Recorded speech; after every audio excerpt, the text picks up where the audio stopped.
Hello friends, তো আজকে সকালবেলায় স্প্রে করতে যাচ্ছি আমি আর বাবা। ধান ভুঁয়ে পোকা লেগেছে। তোমার এইদিকে দেখুন এই ওষুধটি ট্যাগ কমান্ড সুপার ওষুধটি মাজরার জন্য। তো এইদিকে দেখুন তোমার বালতি সব রাখা আছে। তো আমি বালতি করে সব জল ভরে দিচ্ছি। বাবা এই সাইডে কত সুন্দরভাবে সব জমিগুলো স্প্রে করছে। তো আমিও তোমার এদিকে সব বাড়ি হয়ে গেছে স্প্রে করা। আমি আবার বাড়ি যাচ্ছি ফ্রেন্ডস। বাড়ি যাওয়ার সাইডে একটি ডাঙা দেখতে পেলাম, ওখানে প্রচুর জল ছিল। তো আমরা জলেতে ভালো করে স্প্রে মেশিনটি ধুয়ে নিলাম। এরপর আমি তোমার বাড়ি থেকে গিয়ে সাইকেল নিয়ে সেলুন যাচ্ছি চুল কাটতে। তো এইদিকে দেখুন আমি তোমার চলে এসেছি সেলুনে। এই ভাই দেখুন চুল কাটবে বলে দাঁড়িয়ে আছে। তো এরপর আমি কাটবো। আর এই ভাই দেখুন সেলুনওয়ালা কত সুন্দরভাবে মাসাজ করে দিচ্ছে এই দাদাকে।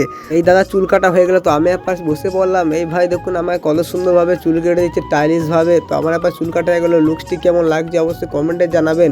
এরপর আমি তোমার বাড়ি থেকে গিয়ে সাইকেলে বেরিয়ে পড়লাম ঘাস আনতে যাবো। মা ঘাস করতে গেছে। এইদিকে দেখুন মা সব ঘাস কাটা হয়ে গেছে এক বস্তা। তো আমি আবার সাইকেলে চাপিয়ে নিচ্ছি। তো আবার হয়ে গেল ঘাস, কেউ বাড়ি যাচ্ছি ফ্রেন্ডস। আজকের মতন এখানেই রইলো। ভিডিওটি ভালো লাগলে লাইক করবে।